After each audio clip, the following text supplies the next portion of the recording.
तेजस्विनावधीतमस्तु मा विद्विषावहै। ॐ शान्ति शान्ति शान्तिः। अखण्डमण्डलाकारं व्याप्तं येन चराचरं तत्पदं दर्शितं येन तस्मै श्रीगुरवे नमः।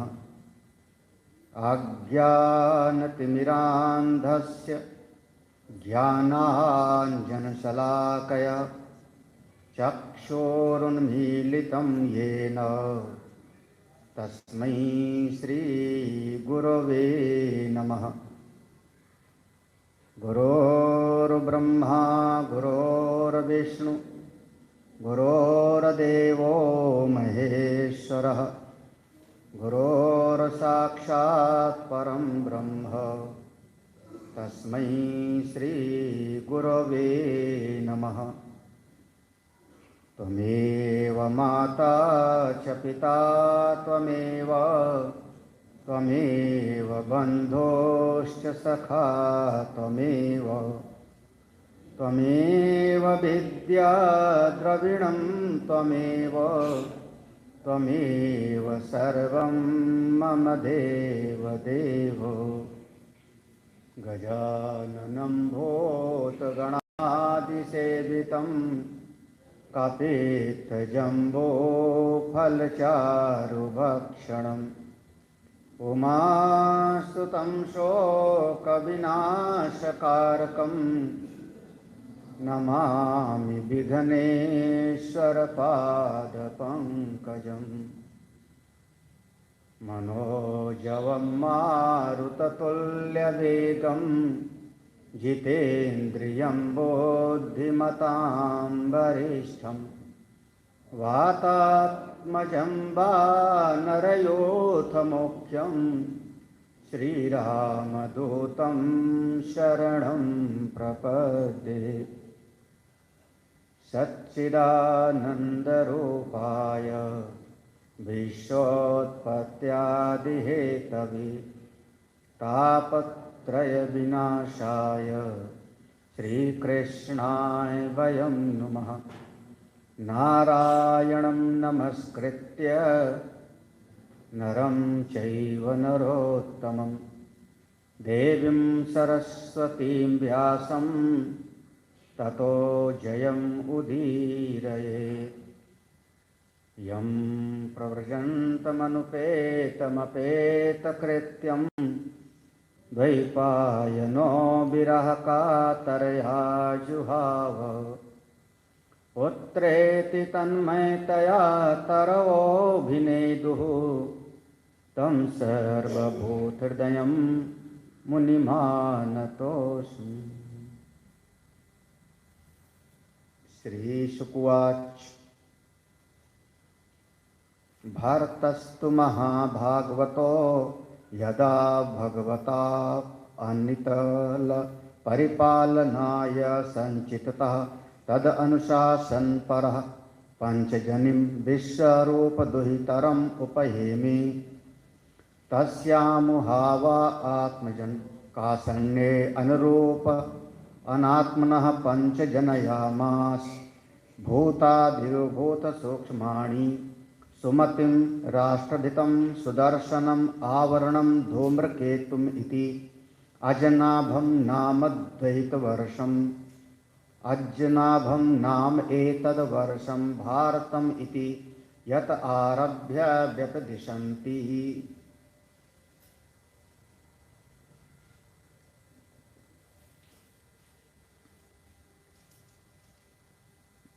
भगवान श्री कृष्ण हमारे राधाजू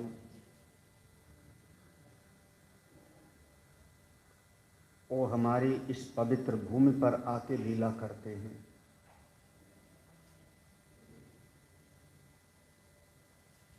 आप लोग धन्यभागी हैं, इस भारत भूमि में हमको जन्म मिला और उसमें भी विशेषता ये है कि उस प्रदेश में आपका जन्म मिला जिसमें लगभग सभी अवतारों का प्रकटीकरण हुआ। 12 अवतार हमारे उत्तर प्रदेश में हुआ। सोरों, सुकरखेत,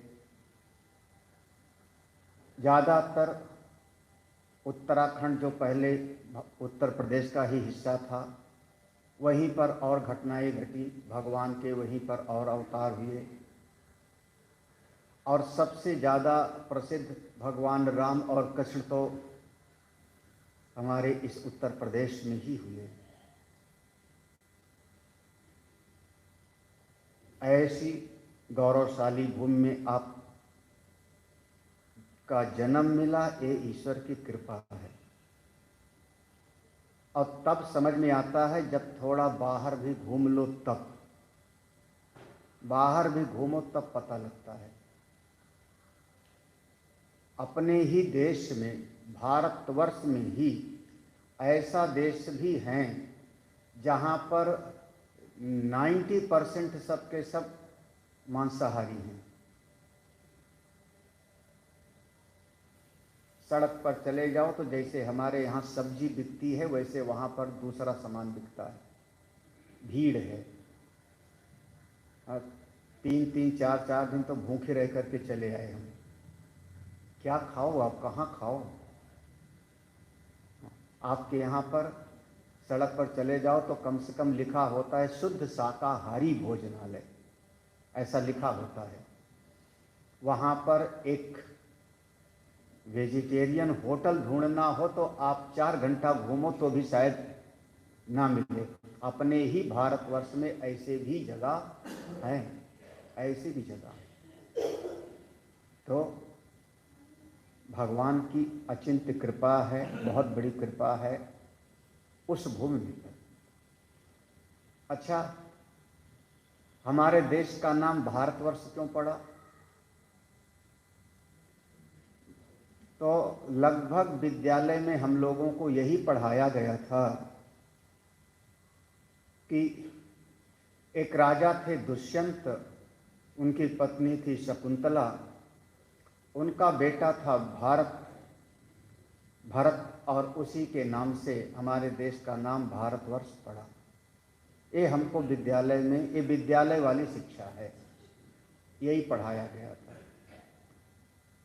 जरा सा अगर आप उनसे एक उल्टा प्रश्न करो, क्रॉस क्वेश्चन करो कि फिर दुष्यंत के राज्य का क्या नाम था? दुष्यंत के बेटे भरत थे। जब वो राजा बने तो देश का नाम पड़ा भारतवर्ष। तो दुष्यंत के राज्य का क्या नाम था? तो वो जो वामपंथी पढ़ाने वाले हैं फिर क्या पढ़ावेंगे, पता नहीं क्या पढ़ाते हैं।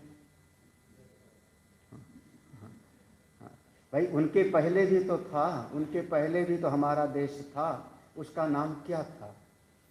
और आप जब पढ़ाते हो तो आप दुष्यंत और शकुंतला का ही बेटे को क्यों लाते हो बीच में? मैं तो उन भरत भी नाम ला सकता हूं ना, विश्व भरण पोषण कर जोई ताकर नाम भरत असोई। त्रेता युग में भी तो भरत थे, भरत नाम से तो बहुत सारे हुए। तो हमने एक पंक्ति संस्कृत में पढ़ी थी, उसका अर्थ पढ़ता हूँ। ये प्रमाण है, ध्यान रखना इसका तुम लोगों ने। 7वां अध्याय है, 7वें अध्याय का शुरुआत। भारतस्तु महाभागवतो ऋषभ देवता के पुत्र में बड़े पुत्र का नाम था भरत। कैसे थे? महाभागवत, भगवान के परम भक्त थे।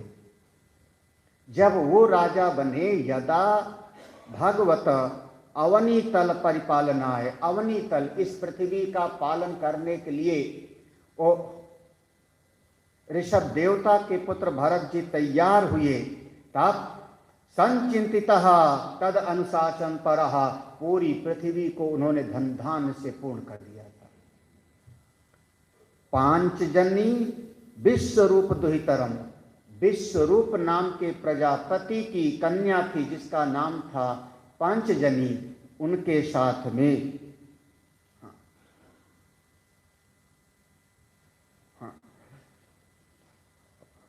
तस्याम हा उ आत्मजन, ऐसे भरत जी के 5 पुत्र हुए, 5 पुत्र हुए।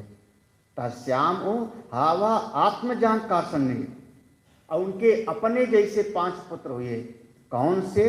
5 जनयामास, जैसे उस प्रकृति से 5 महाभूत पैदा हुए, परमात्मा से 5 महाभूत पैदा हुए, वैसे भूतादि इव, वैसे ही 5 पुत्र पैदा हुए। नाम देख लेना।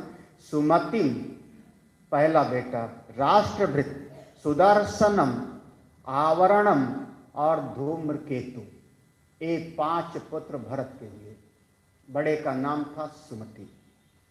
अगली लाइन, अजनाभम नाम एतद वर्षम, अजनाभम नाम एतद वर्षम भारतम इति यत आरभ्य व्यक्तिसंति। समझ में आ गया सुधा जी ना?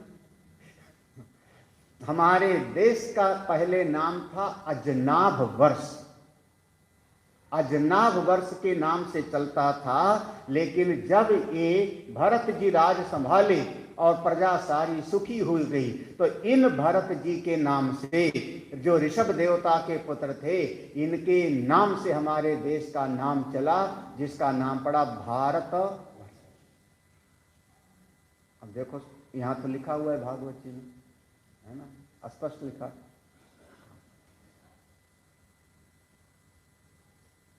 इलाहाबाद है कि प्रयागराज?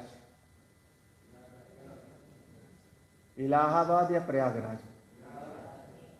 क्या बात है। अच्छा, मैं झूठ बोल रहा हूं, मैं इलाहाबादी हूं, संभल के बोलना। हाँ, मैं इलाहाबाद वाला हूं। किसके समय से हुआ? बस वैसे समझ लो। पहले नाम इलाहाबाद था, उसके बाद नाम हुआ प्रयागराज। और इलाहाबाद भी नाम पड़ा होगा, कहते हैं जब कभी अकबर ने वहां से अपना एक धर्म चलाया था जो चला ही नहीं, उसका नाम था दीन इलाही। वहीं से, है ना, दीन, हमारे अक्षय वट को उसने काटा था, उसके ऊपर ताम्रपत्र लगा दिया था, ये पुनः अंकुरित ना होवे, और वहीं से दीन इलाही नाम का धर्म चलाया। और उसके धर्म का पहला शिष्य हुआ राजा मान सिंह, जो धर्म चला नहीं, तो उसका नाम पड़ गया इलाहाबाद। तो अकबर के पहले भी तो हमारा वहां का नाम था। अकबर के पहले क्या नाम था? फिर अगर अकबर ने उसका नाम इलाहाबाद रखा तो उसके पहले क्या था? तो जो पहले नाम था वही नाम अब पुनः मिल गया, जो पहले नाम था ना।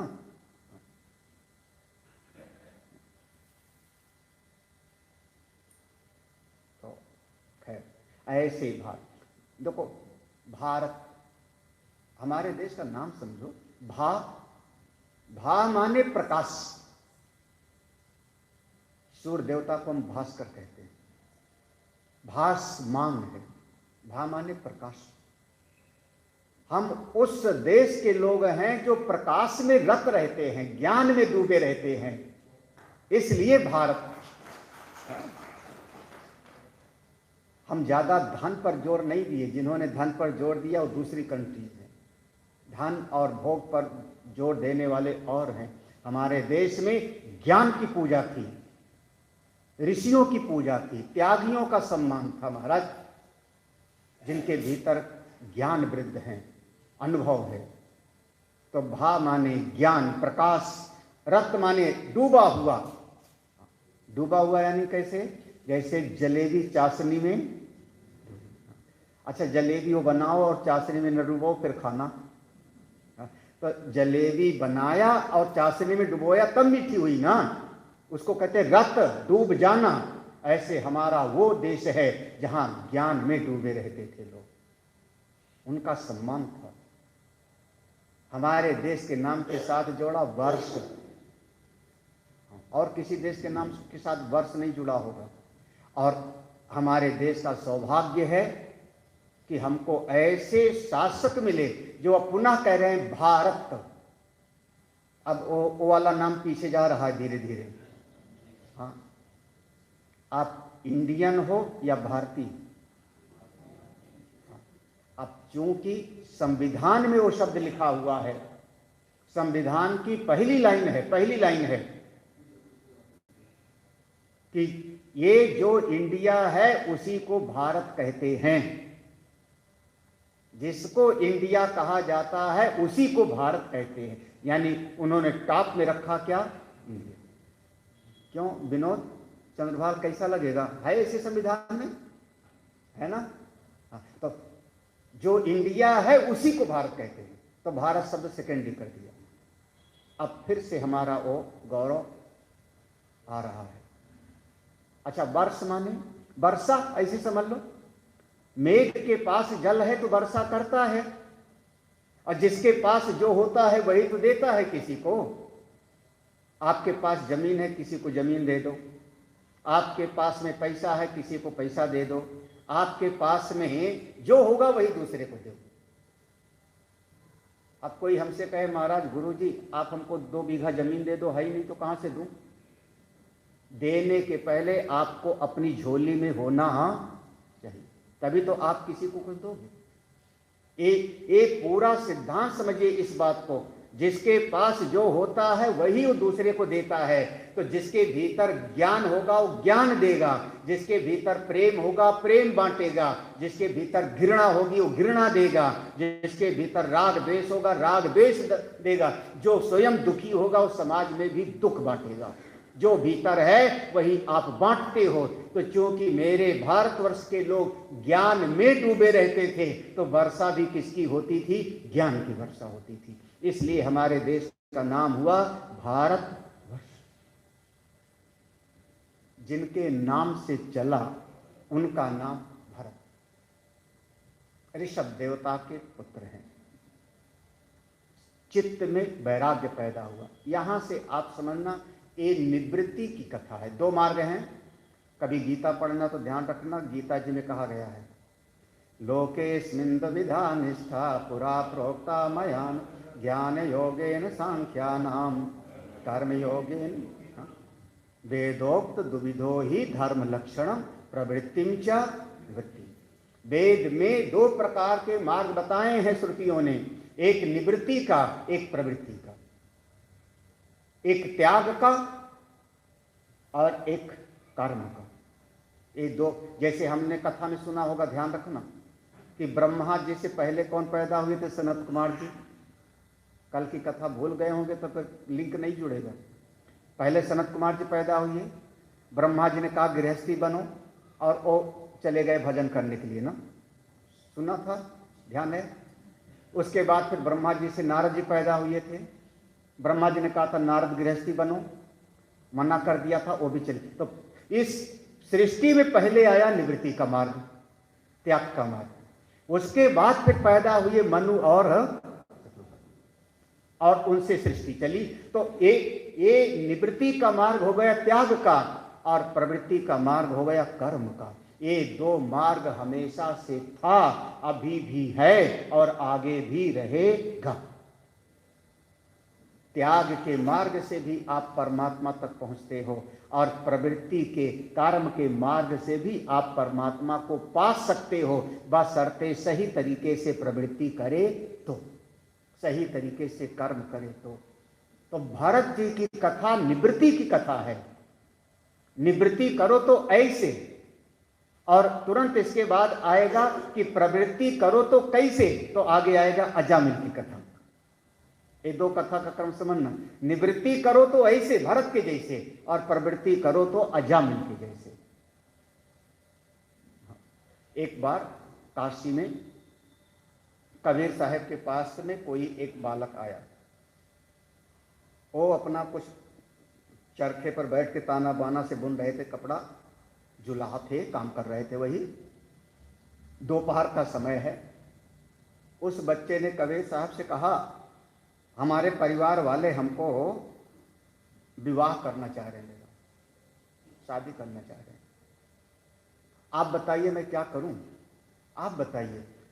मैं जैसे आप कहते हो ज्ञान ध्यान के मार्ग में चलूं कि मैं विवाह करूं। कबीर साहब ने कहा बैठ बैठ बैठ।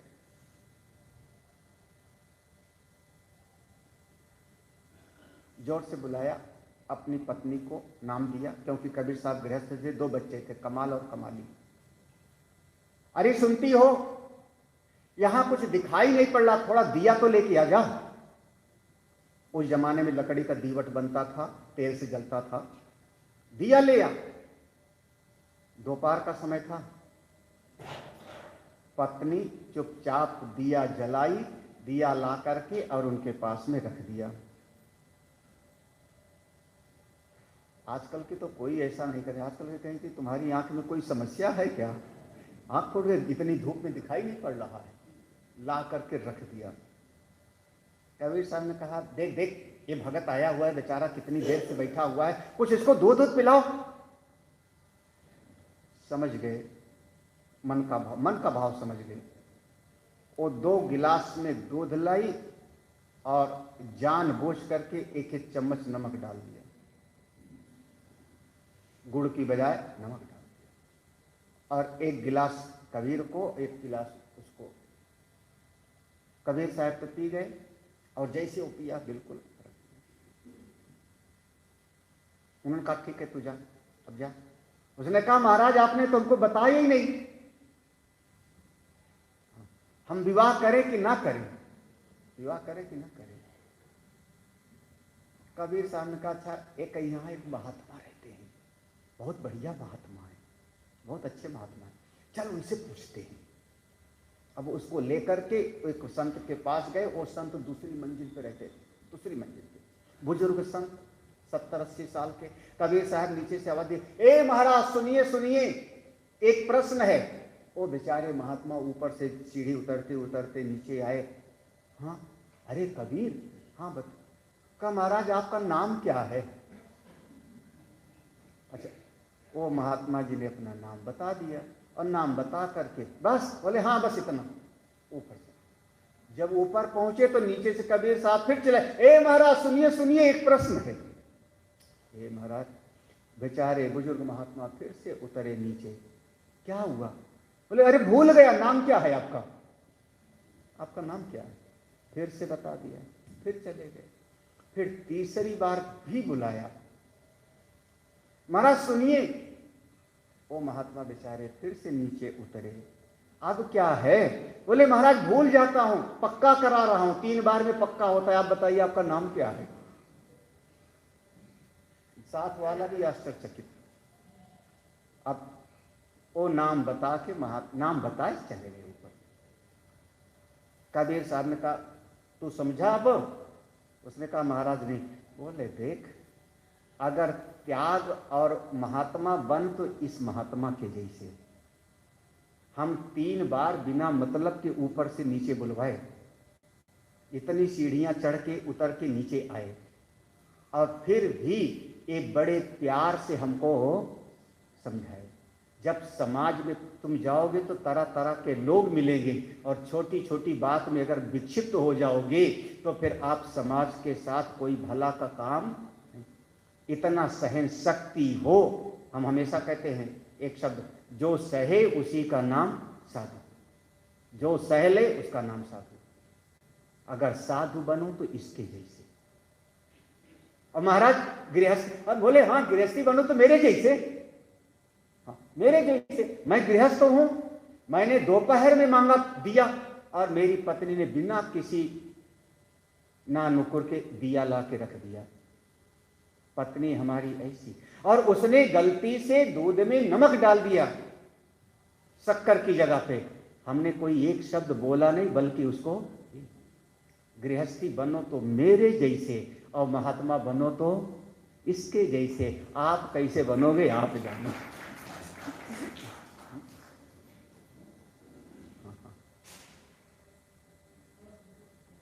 कैसे बनोगे? हाँ सोच लो।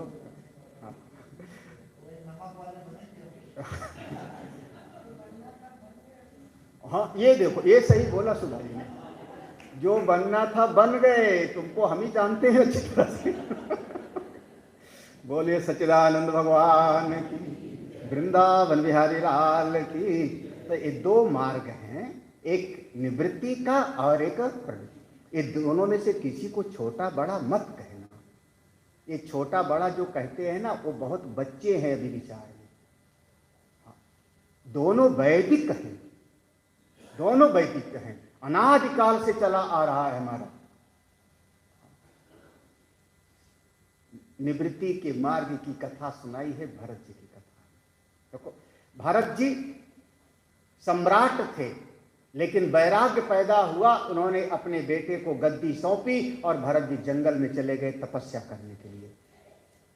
जंगल में एक नदी के किनारे अपनी कुटिया बनाई और वहां पर 5 बच्चे थे, मैंने इसलिए बता दिया, 5 बच्चे थे, पूरा साम्राज्य था उनका, उनके नाम से देश का नाम भारतवर्ष पड़ा। सब त्याग के गए, लेकिन संयोग एक दिन नदी में गए, स्नान कर रहे थे, एक हिरनियों का झुंड चल रहा था, हिरणों का। कोई शेरनी ने आक्रमण किया, हिरनियां भागी, एक हिरनी गर्भवती थी, छलांग लगाती है, उसका गर्भपात हो गया। हिरनी तो मर गई, हिरनी मर गई, झुंड गायब हो गया, भाग गया शेरनी से डर करके, और वो गर्भ का बच्चा पानी में गिर पड़ा। वहीं गिरा जहां भरत जी इतने कमर भर जल में खड़े होकर के तपस्या कर रहे। भरत जी ने जल्दी से उसको गोद में उठा लिया। अरे अरे देखो, भगवान इसको बचाना चाहते हैं, तभी तो मेरे सामने गिरा। भगवान कितने दयालु हैं, उस प्राणी की रक्षा की। उस हिरण के बच्चे को लेकर के बाहर आए, अपनी झोपड़ी में आए, उसको खुद, क्योंकि हिरनी तो मर गई है उसकी माँ, तो अब उसको स्वयं उन्होंने पालना पोषना, उसको दूध पिलाना है। ध्यान करते थे, भजन करते थे, लेकिन अब मनोवृत्ति, मन को पढ़ना, मनोवृत्ति कैसे हो रही है।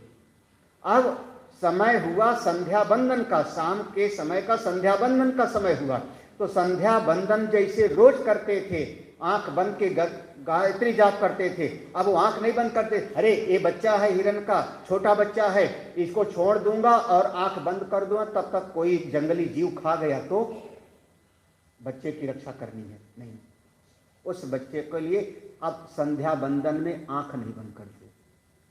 सवेरा हुआ, स्नान करने जाना है, ये बच्चे को कुटिया में छोड़ के जाऊंगा, फिर कोई आक्रमण कर दे तो उस बच्चे को गोद में लेके जाते हैं स्नान करने, और धीरे धीरे उस बच्चे को गोद में रखते रखते रखते रखते, अब वो बच्चा भी पालने वाले की तरफ टुकुर टुकुर देखता है, उनके जो है चाटता है, तो धीरे धीरे अपनत्व ममत्व पैदा हो जाता है हर प्राणी के भीतर, और भरत जी का मन उस बच्चे से आसक्त हो गया।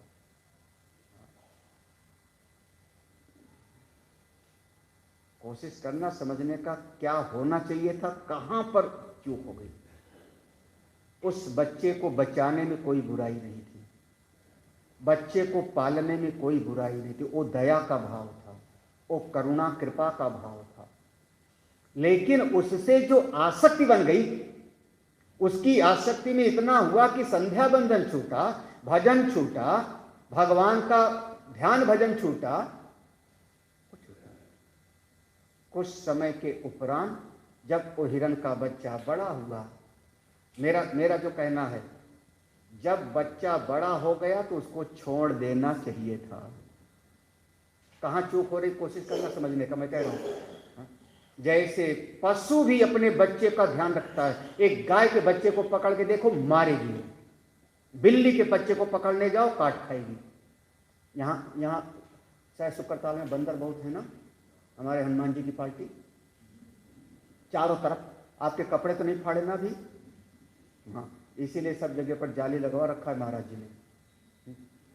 बंदर बहुत हैं, बंदरों के झुंड में हमको किसी ने ज्ञान दिया था, वो ज्ञान आज तक मुझको काम। उन्होंने कहा था, स्वामी जी बड़े बंदर तो जाने दो, जो उसका छोटा वाला बच्चा है ना उससे बच के रहना। हमने कहा छोटा वाला बच्चा, उससे क्यों, अरे बड़े वाले से। उन्होंने कहा नहीं, वो छोटा वाला बच्चा अगर आपको देख के डर गया लाल कपड़े को और वो एक अलग आवाज में आवाज निकालेगा तो पूरा झुंड आप पर टूट पड़ेगा, फिर आपको बचाने का कोई उपाय, फिर 14 इंजेक्शन बड़े बड़े। हाँ। बंदर का बच्चा भी उसकी बंदरिया पालती है, लेकिन जब बच्चा बड़ा हो गया तो उससे ममता खत्म, छोड़ देते हैं। चाहे गाय का हो, भैंस का हो, बकरी का हो, जीव का हो, हम मनुष्य के लोग तो वो बच्चे को पाला हिरण का, इसमें कोई दोष नहीं है, लेकिन जब बड़ा हो गया तो छोड़ देते। लेकिन अब छोड़े कैसे? धीरे धीरे भीतर से जो ममत्व पैदा हो गया, बंधन भीतर का होता है, कैसे छोड़े? और उस लेकिन एक बड़ी, क्या कहूँ,